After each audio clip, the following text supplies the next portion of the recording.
Olá, olá, olá a todos. Tá um clima tão gostoso aqui, né? Se eu pudesse agora, eu pegava um travesseiro, deitava ali no cantinho, só ficava curtindo. Não porque eu tô cansado, tá? Porque eu não tô cansado, não. Mas é porque tá um clima aqui interessante. Interessante. Vamos ver o que papai vai falar conosco nessa manhã. Pessoal, no domingo passado eu comecei aqui a trabalhar uma temática que fala sobre o estilo de vida da igreja bíblica, da igreja primitiva do primeiro século, da igreja narrada por Lucas em Atos dos Apóstolos. Essa mensagem está disponível lá no canal do YouTube, então, obviamente, eu vou dar continuidade, não vou ficar retornando aqui ao que foi dito, até por uma questão de tempo. Eu ainda não vou findar, não vou concluir essa mensagem hoje. Vou falar hoje sobre uma marca dessa igreja e que é de suma importância para nós enquanto comunidade de fé. Uma marca que às vezes a gente fala, parece que é algo simples, é algo que a gente consegue promover humanamente, mas a gente não pode promover isso humanamente. É algo que tem que nascer do Espírito. Essa marca se chama comunhão. E hoje nós vamos falar sobre a comunhão que a Bíblia nos ensina e que não tem nada a ver com amizades. Amizade é uma coisa, comunhão é outra coisa. Poderia dizer para vocês que, biblicamente, comunhão é infinitamente mais desafiador do que amizade. Agora para pensar, você é alguém que tem muitos amigos, amigos de verdade, tá? Amizade verdadeira, fiel. Você é alguém que tem muitas amizades? Agora imagine o seguinte, eu estou afirmando para vocês que comunhão é infinitamente mais desafiador do que amizade. Então, no domingo passado, nós falamos sobre a descida do Santo Espírito, que é narrada por Lucas no iniciozinho do capítulo 2. Um evento que o Senhor Jesus prometeu para os seus discípulos e que aconteceu no dia de Pentecostes, 50 dias após a Páscoa. Jesus permaneceu com os discípulos, Jesus ressurreto, ao longo de 40 dias, trazendo ensinamentos a eles e encorajamento para o que iria acontecer a partir da promessa que foi o Pentecostes, que foi o derramar do Santo Espírito, não mais visitando, agora habitando. Não mais visitando, mas a partir de Pentecostes, o Espírito literalmente habitando a vida daqueles que são discípulos de Jesus.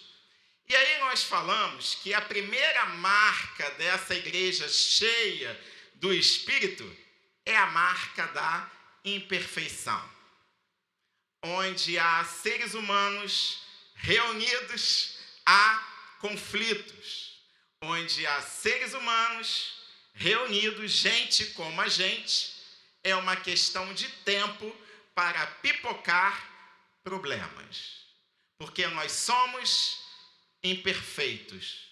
Mas esse é um mistério, porque em Cristo, através da obra do Santo Espírito dentro de nós, Espírito esse que habita em nós, ele vai nos aperfeiçoando. Então, assumimos que a igreja bíblica é uma igreja que vai ter que lidar com conflitos. Ok? Amém? Essa marca, que é a marca da imperfeição, ela justifica o que Lucas vai narrar no versículo 42.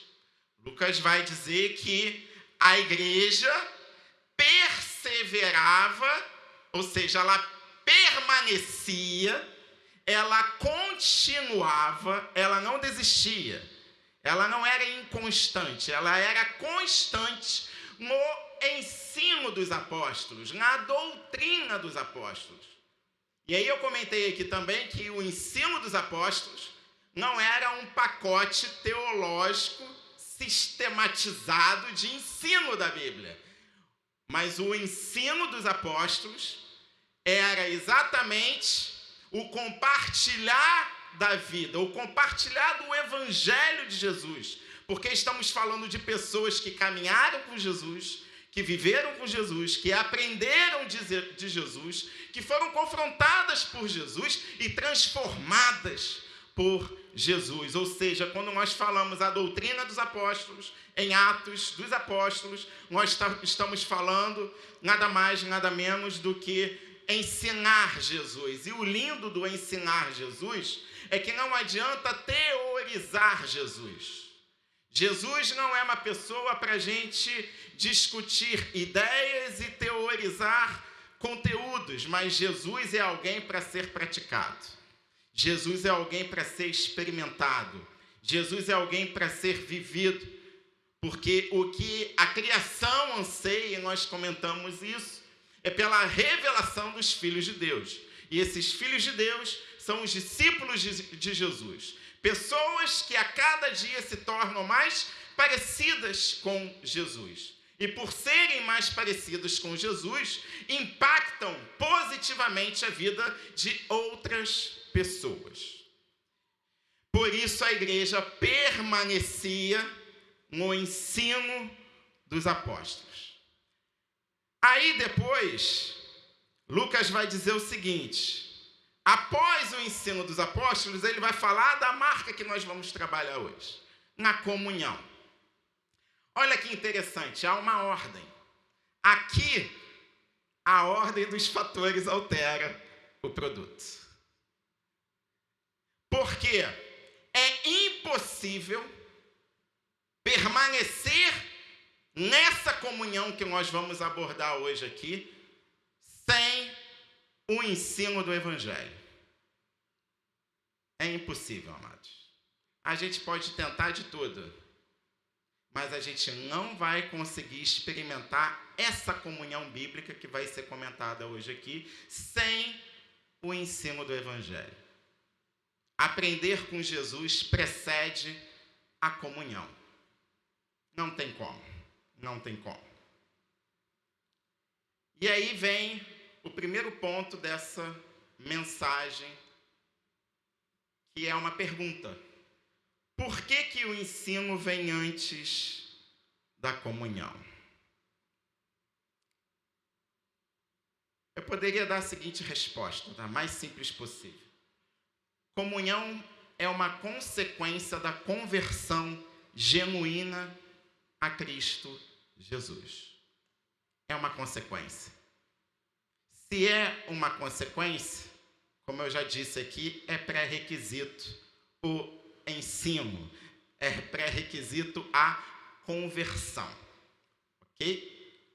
Portanto, a igreja primitiva, ela não criou comunhão. A igreja não cria comunhão. A igreja pode criar eventos, atividades, encontros, mas comunhão não é algo que é criado por homens. É algo que é gerado pelo Espírito. E a igreja primitiva, ela transbordava comunhão. Transbordava comunhão. E um dos sinais, ou um dos porquês desse transbordar, é porque estamos falando de uma igreja que experimentou arrependimento real. Ora, se eu parto do princípio que a igreja é imperfeita, ela precisa, em primeiro lugar, reconhecer o seu erro, a sua imperfeição. A partir desse reconhecimento, desse confronto com Cristo, ela precisa agora se arrepender, para que, através desse arrependimento real, a transformação seja real dentro dessa igreja. Então, a igreja, em Atos, ela transbordava da comunhão porque havia arrependimento, havia conversão do coração e havia centralidade na cruz de Jesus. Uma comunidade de fé que não persevera no ensino do Evangelho não alcança comunhão. No máximo, o que vai acontecer nessa perspectiva são amizades seletivas. Porque sem o ensino de Jesus, sem conversão genuína, é impossível sustentar comunhão entre gente muito diferente. Tem alguém fácil aqui de conviver? Tem alguém que se acha fácil de conviver no dia a dia? Eu sou tranquilo. Todo mundo gosta de mim. Eu não dou problema, eu não gero conflito para ninguém. Tem alguém aqui assim? Quero conhecer. Porque a pessoa que vos fala é uma das pessoas mais difíceis dessa face da terra. Somos diferentes, queridos. Uns torcem pelo Fluminense, outros gostam de sofrer ainda mais, são vascaínos. Outros vivem de ilusões botafoguenses. Aí vem lá o estádio lá do Botafogo, saindo aqueles fogos, e aqueles que se consideram pentecostais, há fogo aqui nesse estádio, fogo do Espírito. Outros são mais arrogantes, como os flamenguistas. Não querem apenas ganhar todos os campeonatos, querem vencer todas as partidas por 5-0, pelo menos. Se acham em outro patamar. É ou não é? Somos diferentes, amados. Cada um com uma história, cada um com uma marca da vida. Cada um com uma personalidade, cada um com caráter, com lacunas no caráter, cada um com uma cultura. Somos diferentes. Por isso é impossível a comunhão bíblica entre pessoas tão distintas, sem o Evangelho. Tem que ter o Evangelho. Quando a gente não persevera no ensino do Evangelho, a gente se afasta dos irmãos por discordância. Ah, não concordei com o Sidney, ele está teimando nisso, ele tem uma visão política que eu discordo, então eu vou me afastar do bem. Quando há discordância, a gente se afasta. A gente se ofende com facilidade. Pô, Felipe passou por mim e hoje não me deu aquele abraço. Aí fica ofendido. Esse aqui não se ofende, não. Esse é especial. Meu amiguinho. A gente rompe vínculos quando é contrariado. Eu queria A, mas me fizeram B. Igual romper vínculos. A gente desiste do outro com muita facilidade. Quando isso acontece é porque nós não estamos perseverando no ensino do Evangelho. E quando a gente não persevera no ensino do Evangelho, o que acontece é que o eu, que Jesus chama de si mesmo, volta a se sentar no troninho da nossa existência. E quando o eu, si mesmo, ele toma o assento do trono da existência, a gente olha a vida a partir do eu. Esse é um problema. Nessa perspectiva, eu avalio as pessoas a partir do meu gosto. Nessa perspectiva, eu julgo, eu dou o destino ao outro a partir da minha experiência. Ah, fulano mal começou a namorar, já quer casar? Tem alguma coisa errada aí. Eu levei 10 anos até casar. Estou julgando alguém a partir da minha experiência. Porque o Felipe, o si mesmo, o eu, tomou posse do trono da existência dele. Colocou Jesus de lado. Eu reajo a pessoas a partir da minha dor. Eu interpreto tudo e a todos a partir daquilo que me afeta. Está me afetando, então eu interpreto a vida a partir daquilo que está me afetando. Aqui, nessa realidade, o outro quase nunca é visto como irmão. O outro se torna ameaça, o outro se torna incômodo, o outro se torna problema. Uma perguntinha, uma enquete, mas por favor não responda, só pense. Há alguém aqui, você que é da IBP, dessa comunidade de fé, há alguém aqui que você se incomoda? Há alguém aqui que você enxerga como problema? Há alguém aqui que você vê como ameaça? Pausa para pensar. Essa é a igreja que não persevera em ensino do Evangelho. A igreja que persevera no ensino do Evangelho, ela muda o ponto de observação. O eu sai do centro para fazer morrer, como Jesus disse. E Jesus disse, fazer morrer aos domingos pela manhã, fazer morrer nos encontros de consagração aos sábados pela manhã, fazer morrer quando? Todo santo dia. O eu, amados, é igual uma lagartixa. Você corta o rabinho da lagartixa, pouco tempo depois, está lá o rabinho. A gente tem que ter muita disciplina para fazer morrer o eu. Então o eu sai do centro e a cruz de Cristo se torna o lugar onde passamos a enxergar o próximo. Aí tudo muda. A cruz de Cristo não protege o meu ego. Ela faz morrer o meu ego. A cruz de Cristo me crucifica para que Cristo seja formado em meu caráter. Então, é pegar o meu ego, ok? Passar pela cruz, para que através desse processo, o caráter de Cristo seja moldado na minha vida. Porque é onde há eu, duas pessoas não podem coexistir no mesmo espaço. Não tem a lei da física que vai falar isso? Ou é a cruz, ou é o eu.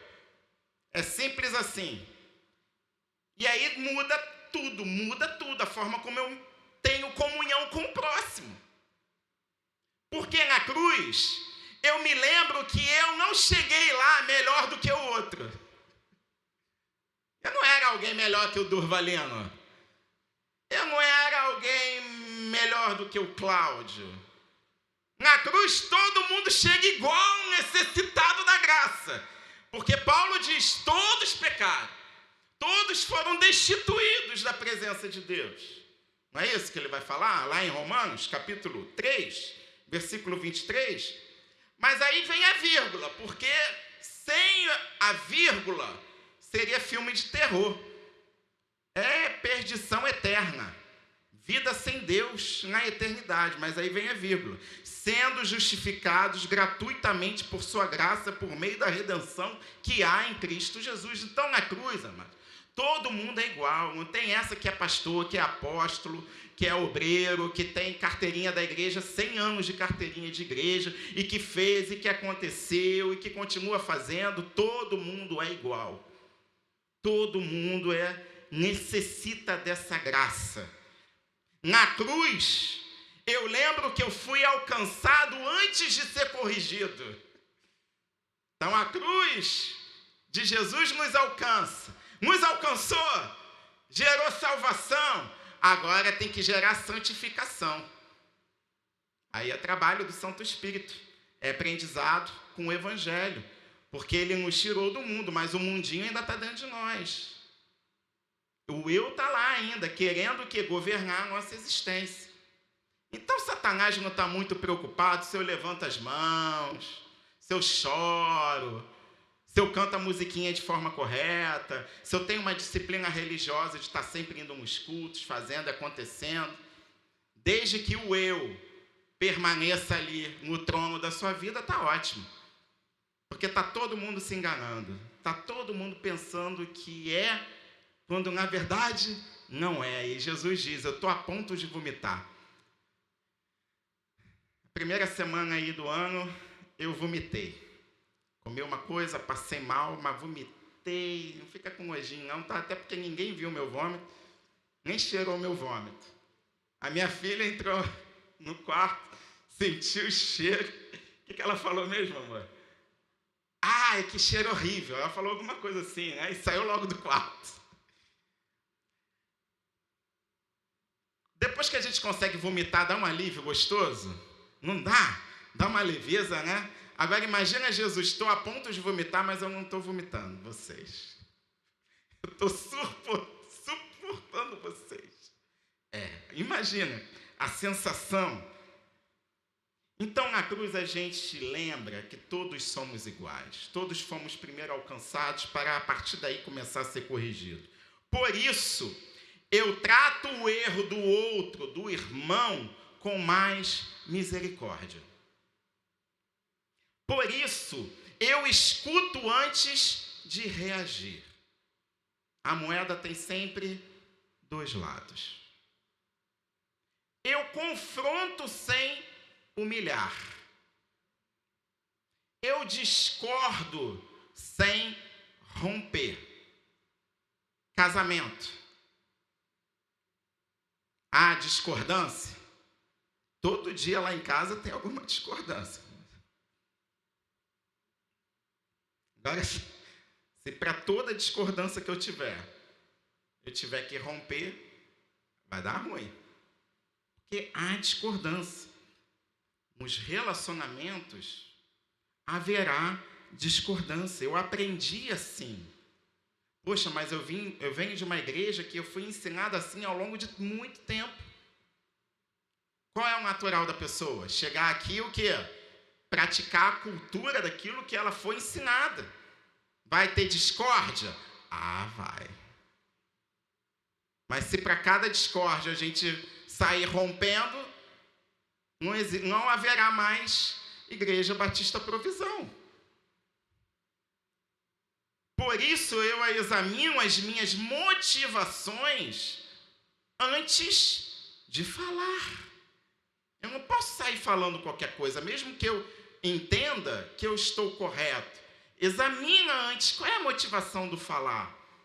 Qual é a motivação do criticar?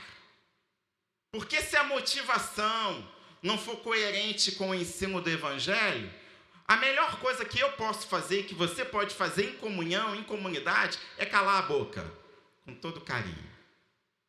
Você vai fazer melhor outro com a boca calada do que falando sem examinar a sua motivação.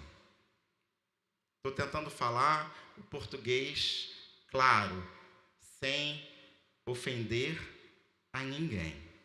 E aí, pensando nisso, me veio alguns exemplos práticos, no contexto de uma comunhão, quando o eu está no centro versus a cruz está no centro da minha existência.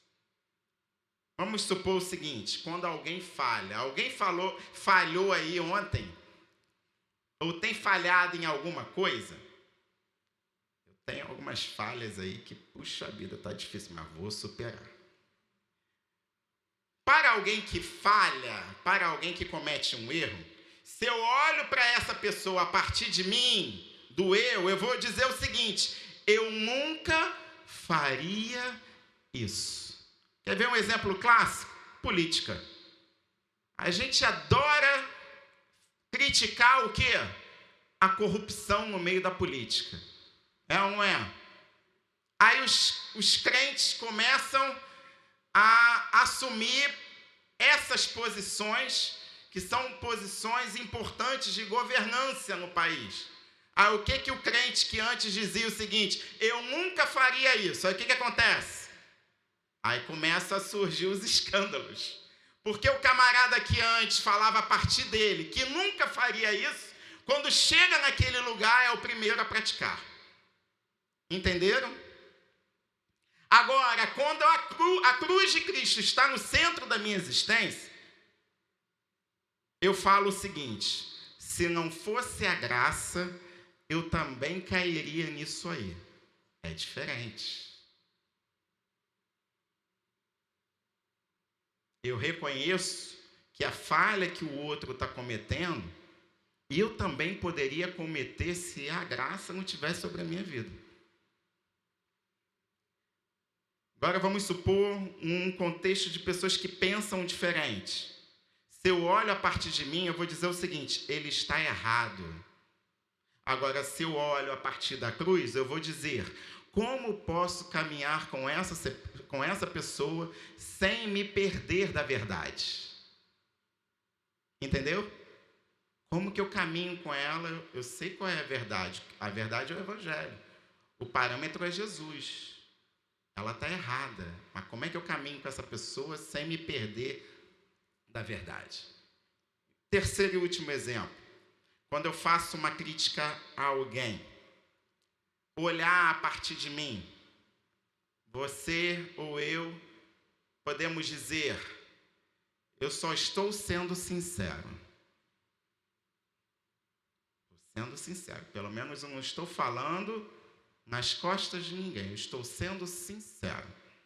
Quando eu olho a partir da cruz, eu vou falar, ou vou me perguntar, minha sinceridade está cheia de amor ou de vaidade disfarçada em sinceridade? Essa sua sinceridade é amor, o amor de Jesus, ou é vaidade disfarçada? Porque você até se sente bem em criticar outros. Porque se eu estou criticando é porque eu estou certo. Então, eu chego à conclusão que sem a cruz no centro, comunhão vira disputa, comunhão vira competição. Quem é que vai ganhar a medalha de ouro, a medalha de prata, a medalha de bronze? É competição. Tem competição na igreja?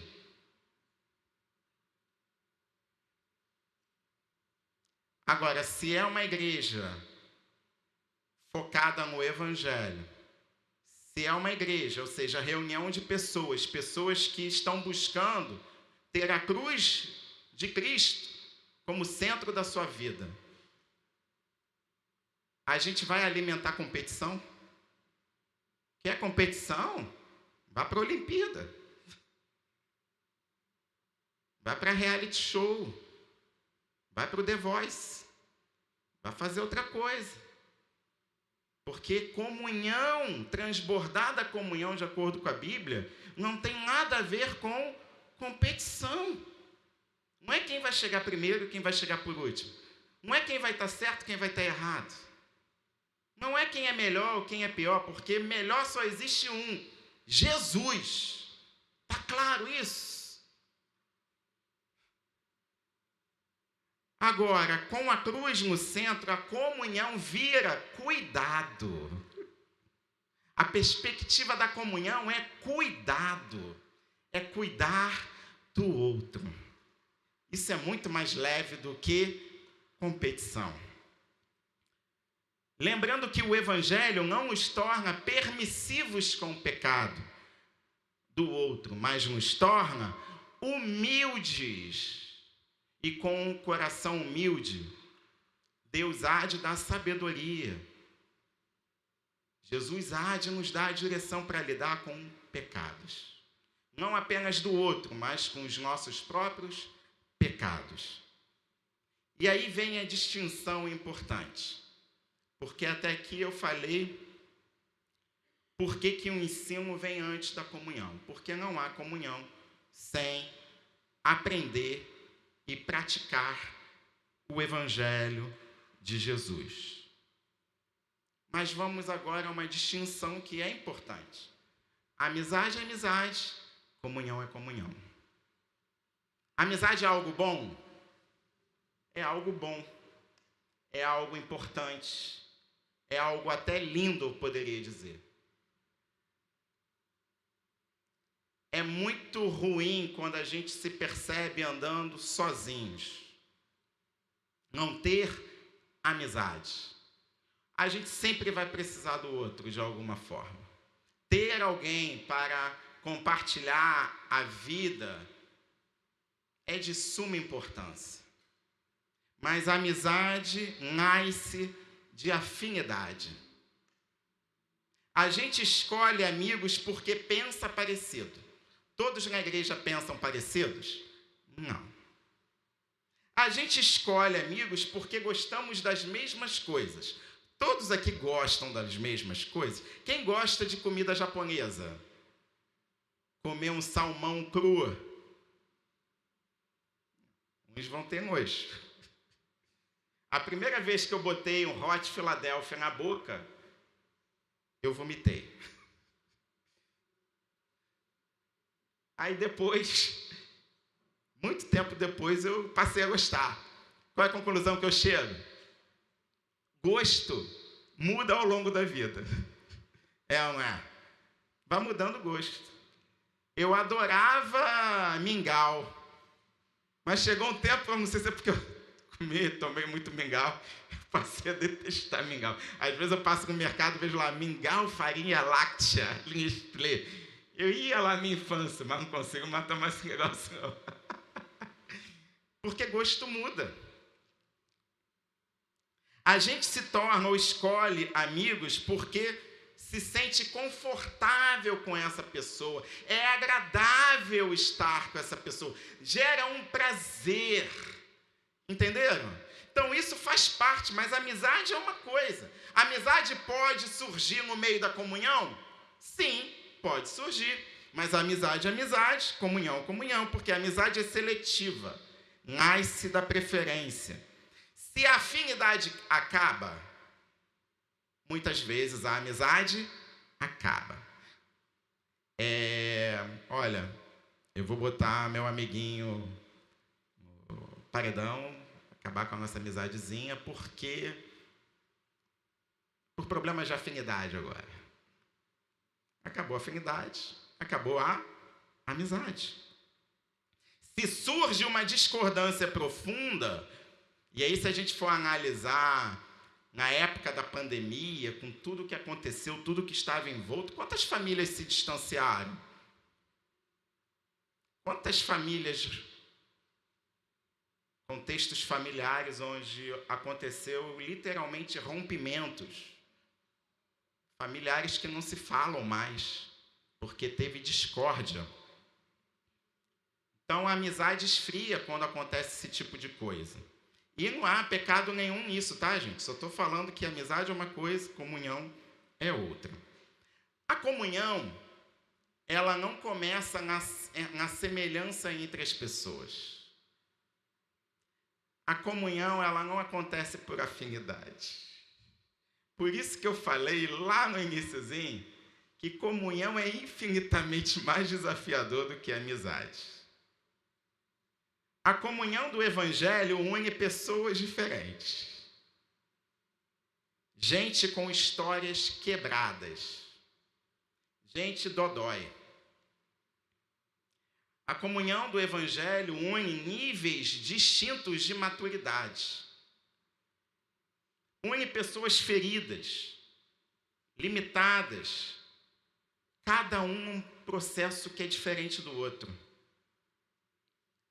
Na cruz, ninguém é superior. Ninguém tem vantagem moral. Ninguém pode se gabar, porque ela nos nivela. E é a partir dela que a comunhão nasce de verdade. Aí Paulo vai abordar a comunhão de uma forma muito bacana. Lá no capítulo 4 da sua carta à igreja de Éfeso, ele vai falar sobre unidade do corpo de Cristo e dentro do contexto da unidade, a comunhão. Ele vai dizer: como prisioneiro no Senhor, rogo-lhes que vivam de maneira digna da vocação que receberam. Sejam completamente humildes e dóceis. Sejam pacientes, suportando uns aos outros, com amor. Façam todo esforço para conservar a unidade do Espírito pelo vínculo da paz. Que unidade é essa? Há um só corpo e um só Espírito. Há um só Senhor, uma só fé, um só batismo. Um só Deus e Pai de todos, que é sobre todos, por meio de todos e em todos. Ou seja, unidade é o corpo que já somos em Cristo Jesus. Isso é unidade. É todo mundo rendido a Cristo Jesus. Isso é unidade. Rendição. É permitir com que a cruz de Jesus Cristo seja o centro da nossa existência. A comunhão é a vida que passamos a viver como corpo de Cristo.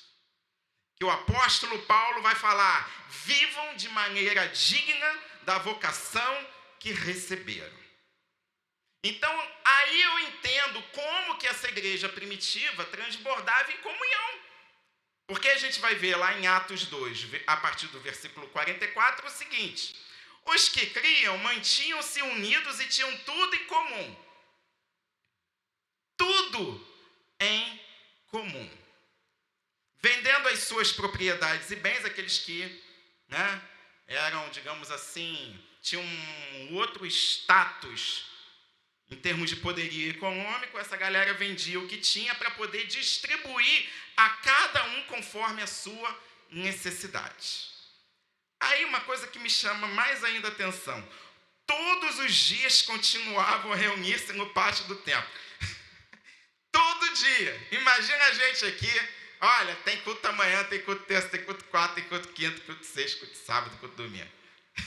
Todo dia essa galera estava reunida no pátio do templo, aprendendo do Evangelho. E aí saía do templo, a gente pensava que agora a galera vai no cinema, vai lá no Cinemark, vai comer um cachorro-quente lá na praia de São Francisco, com os seus familiares, a galera, Aí o texto diz o seguinte: eles saíam do templo e partiam o pão em casa. Ou seja, saía do templo, a galera ia para as casas e partiam pão nas casas para refletir o ensino do Evangelho. Olha que coisa interessante. Partiam pão em casa e juntos participavam das refeições com alegria e sinceridade de coração, louvando a Deus e tendo simpatia de todo o povo. Caramba, hein? Que spa! Só que não é spa que você está isolado de todo mundo. Você é conviver com todo mundo, praticamente todo dia, compartilhando o Evangelho, compartilhando da vida, da intimidade. Gente, isso humanamente falando é possível? Fazer isso aqui? Com gente tão distinta? Não é possível. Como é que isso surge? Como é que isso acontece? Isso é algo que vem do Espírito. Algo que nasce do Espírito. E vou ser bem sincero com vocês. Eu acho que na minha vida eu ainda não experimentei essa realidade. Mas eu quero viver isso com muita intensidade. Terminar aqui, vamos ir para as casas.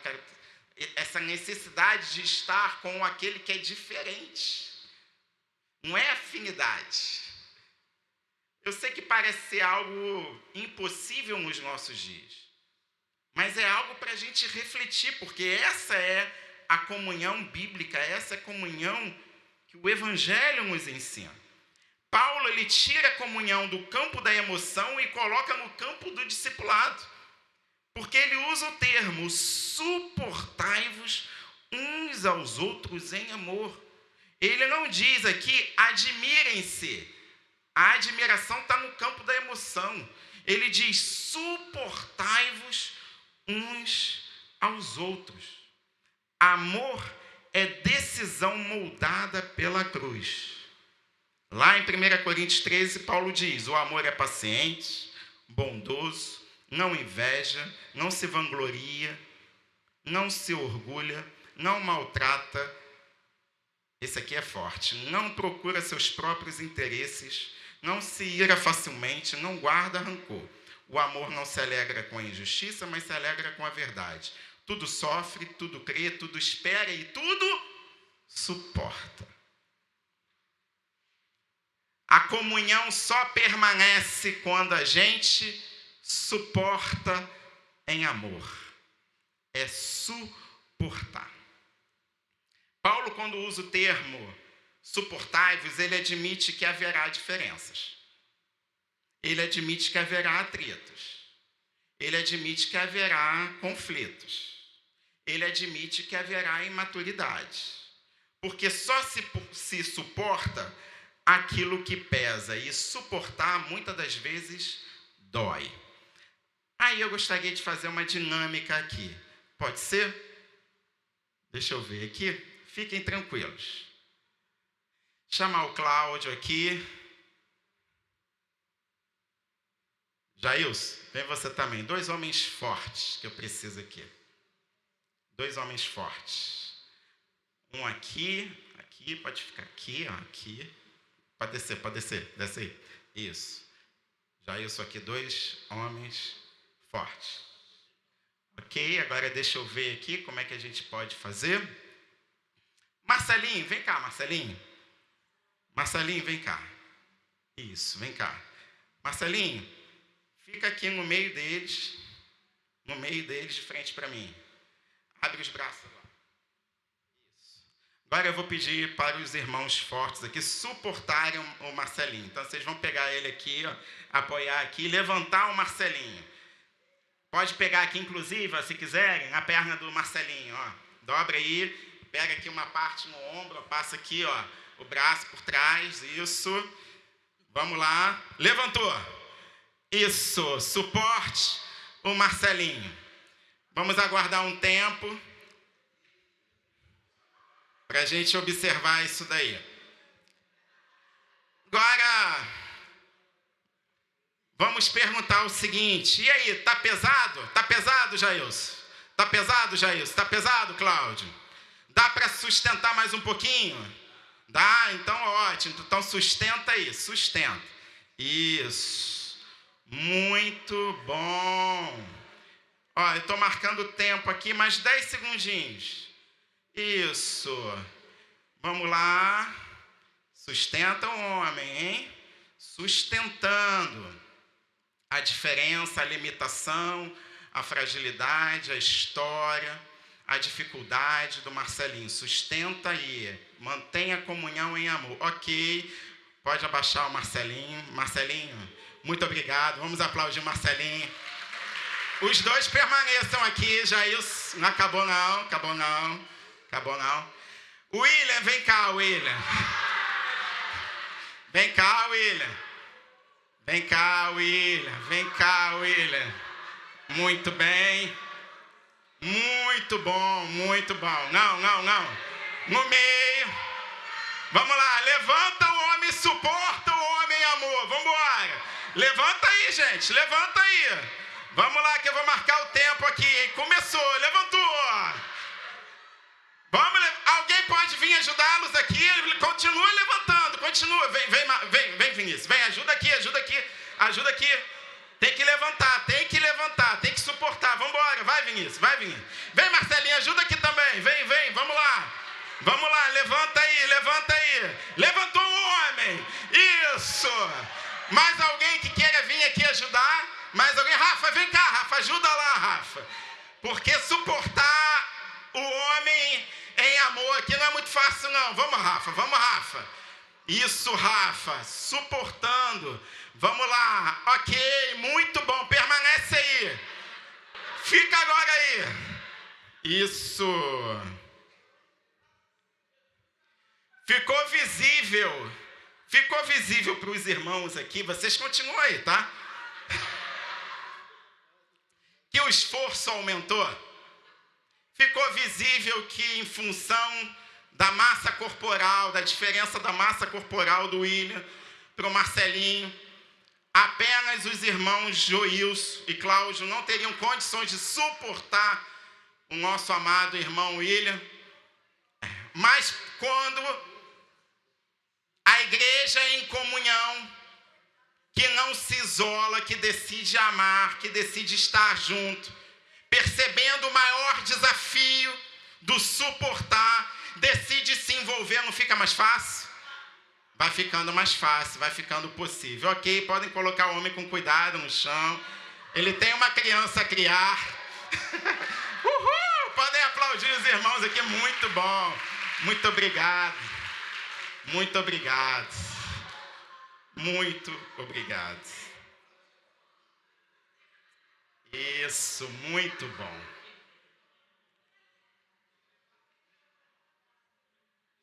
Muito bom. Vamos respirar fundo. Quem é Hortência?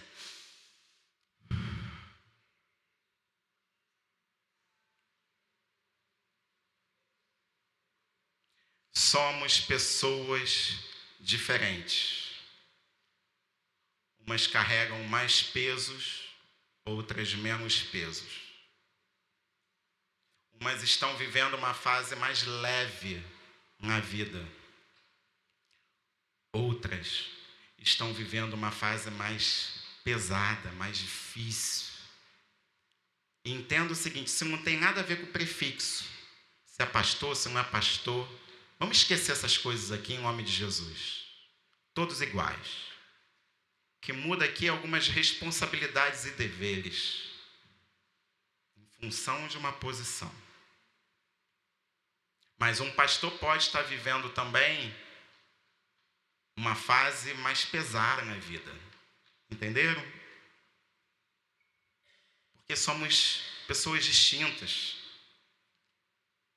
Algumas carregam dores mais profundas. Algumas têm força hoje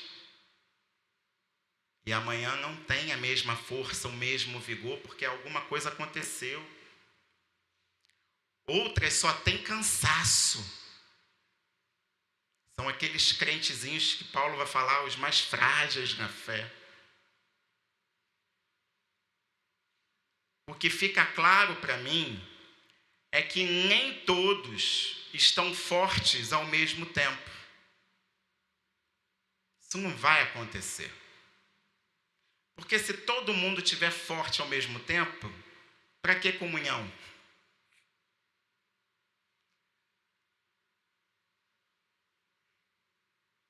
Aí eu vou viver do evangelho em casa, assistindo os pastores que eu gosto. Porque está todo mundo forte. A comunhão não exige força de quem está quebrado. Paulo diz, fiz-me fraco para com os fracos. Paulo não diz, ignorei o peso. Ou fingi que o problema não existia no William ou no Marcelinho, tendo como exemplo a dinâmica que nós fizemos aqui. Mas o que Paulo ensina e o que Paulo fez foi se colocar debaixo do peso do outro para poder sustentar o outro. E foi isso que o Cláudio, o Joilson e depois o Vinícius e o Marcelinho fizeram aqui na dinâmica. É isso que Jesus está nos chamando a fazer hoje. Ter essa clareza de entendimento. Porque comunhão é isso. Quando forte, não se irrita com o pesado do mais fraco. Comunhão é quando o maduro não abandona aquele que ainda é muito imaturo. É quando a igreja não exige força daquele que não pode dar força porque está fragilizado.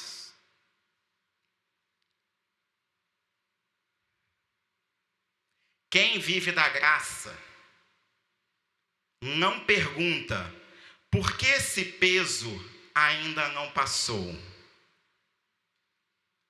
Quem vive da graça pergunta quantos somos necessários para sustentar esse irmão ou essa irmã.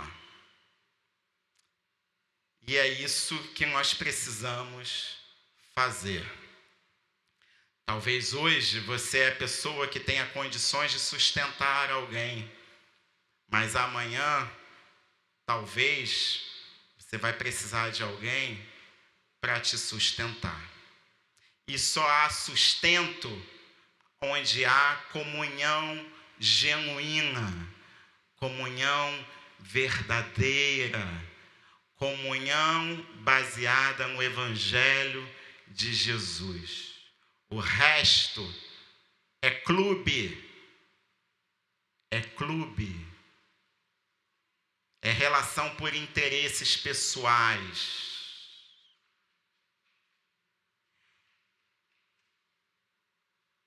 São relações que se rompem por qualquer tempestade. Relações que buscam afinidade. Onde há comunhão, tudo é possível para aquele que nele crê. Amém?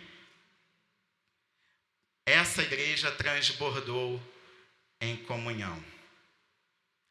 Só onde essa comunhão de fato existe e transborda, pessoas decidem compartilhar aquilo que Deus colocou na vida delas, sem medo do que vai acontecer amanhã, porque o amanhã pertence a Deus. Eu não vivo amanhã, eu vivo hoje. Porque é o hoje que o meu irmão está precisando de sustento.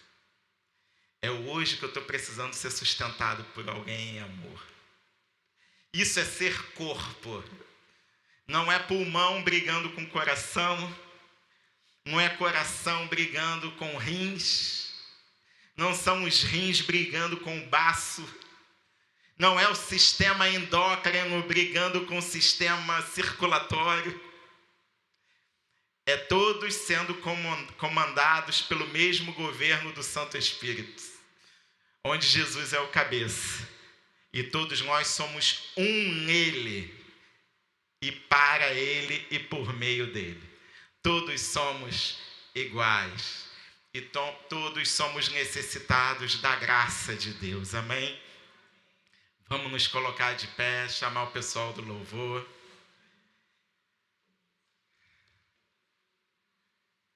No próximo domingo eu falo sobre oração, que é a quarta marca de uma igreja cheia do Espírito.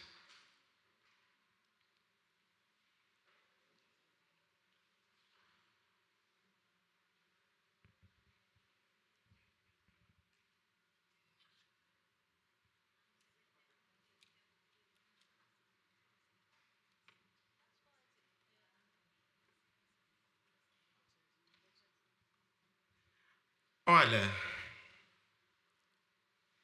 eu disse que comunhão não nasce de estratégias dos seres humanos, é algo que vem do Espírito. A gente vai cantar uma música, e se você que quiser ficar do jeitinho que você está, você pode ficar do jeitinho que você está. Mas se tiver pessoas aqui com desejo de abraçar outras pessoas, porque esse é o meu desejo. Eu estou precisando abraçar pessoas e eu também estou precisando ser abraçado. eu quero servir, mas também de alguma forma eu preciso ser servido. Porque a gente não existe sozinho. A gente subsiste em Cristo.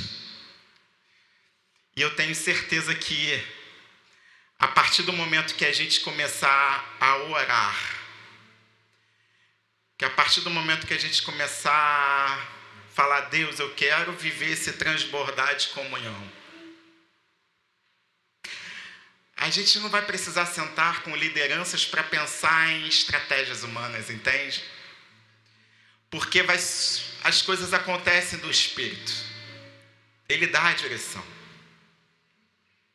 A galera se reunia nas casas, pegava lá o biscoitinho maisena que tinha e compartilhava do biscoitinho, daquele pacotinho de maisena, que a maisena está toda quebrada. E cada um distribuía conforme a necessidade do outro.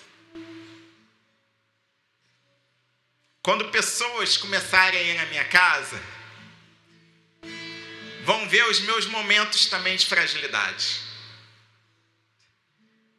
Não é que eu sou uma pessoa aqui, em casa eu sou outra. Eu sou a mesma pessoa. Mas todo dia eu cometo um vacilo. Porque todo dia eu estou em processo de transformação. Entenderam? Então a comunhão não é esperar muito do outro, não. Não é esperar que o outro vai ser perfeito com você, porque você não é perfeito com ninguém, nem consigo mesmo.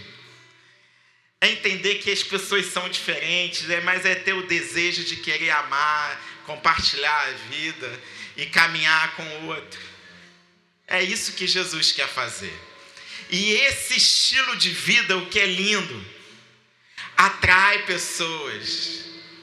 E eu tenho absoluta convicção que esse transbordar na nossa comunidade vai ter como consequência a inclusão de pessoas aqui, pelo mover do Senhor Jesus, onde Ele há de acrescentar pessoas, mas pessoas que vão chegar aqui despreparadas, pessoas que vão chegar aqui feridas, pessoas que vão chegar aqui marginalizadas pela sociedade, pessoas que vão chegar aqui cheias de carrapicho. E a gente não tem que olhar para o carrapicho, mas a gente tem que olhar para o coração. É olhar para aquela pessoa e chegar à seguinte conclusão: caramba, eu e ela na cruz somos iguais, não há distinção. Ela é melhor do que eu em alguma coisa e eu sou melhor do que ela em outra coisa. Então vamos compartilhar a vida e viver em comunhão. Então hoje a gente vai encerrar o culto, eu vou fazer uma oração. Mas se você não quiser se mover, apenas louve, ore. Se você quiser se mover, se move. E a gente vai terminar esse encontro de uma forma um pouco diferente. Pai, eu te agradeço por essa manhã de domingo. Eu te louvo pela sua palavra. Eu louvo a ti pela vida do Filho em nós. Eu louvo a ti porque o Senhor está querendo nos ensinar a viver a vida conforme Jesus viveu aqui nessa terra. Nós queremos te agradecer pela comunidade de fé que o Senhor nos plantou. Nós queremos te agradecer pela vida do outro, pela oportunidade que nós temos de estar com o outro. Agora, continua nos ensinando a amar. Nos dê um novo coração, um coração que decide amar. Um coração que decide estar junto. Um coração que quer de fato ter comunhão com aquele que é diferente. Que quer suportar uns aos outros em amor. Nós te agradecemos, ó Pai, por tudo que o Senhor tem feito e gerado aqui no meio da IBP. Que esse processo continue, que o Senhor nos conduza a níveis mais profundos de relacionamento vertical e de relacionamento horizontal. Que o amor de Deus, que a graça do nosso Senhor e Salvador Jesus Cristo e a consolação do Santo Espírito Santo seja com todos aqui presentes, hoje e sempre. Amém, amém. Vamos louvar e vamos abraçar aqueles que querem abraçar e serem abraçados. Recebi um novo coração do Pai, coração regenerado, coração transformado, coração criado por Jesus.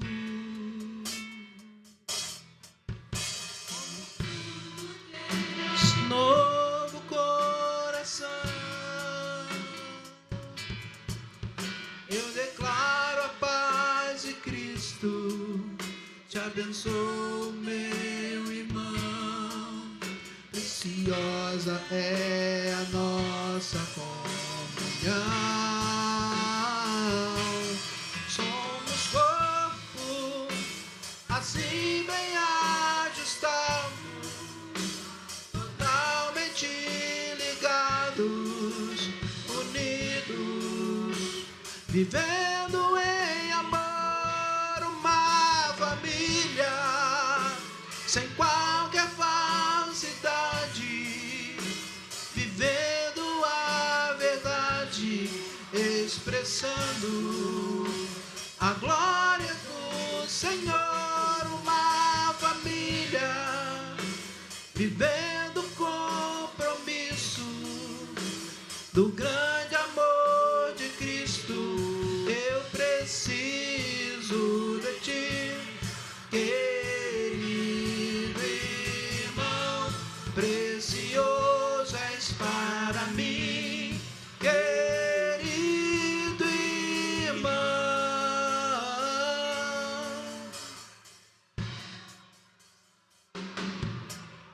Recebi um novo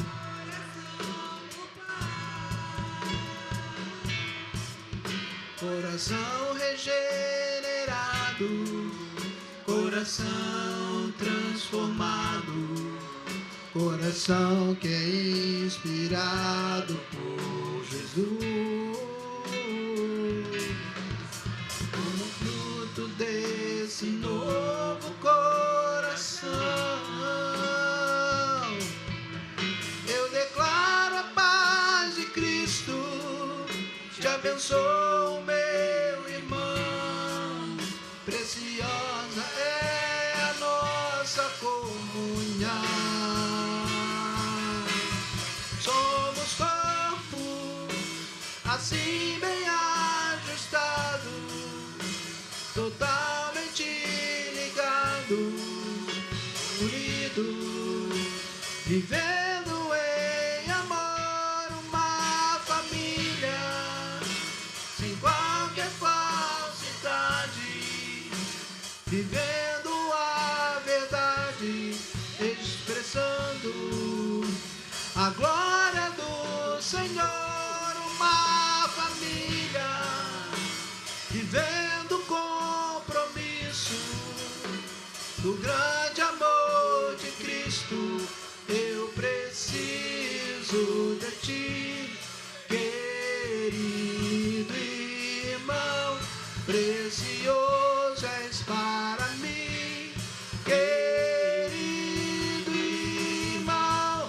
Eu preciso de ti, querido irmão, precioso és para mim, querido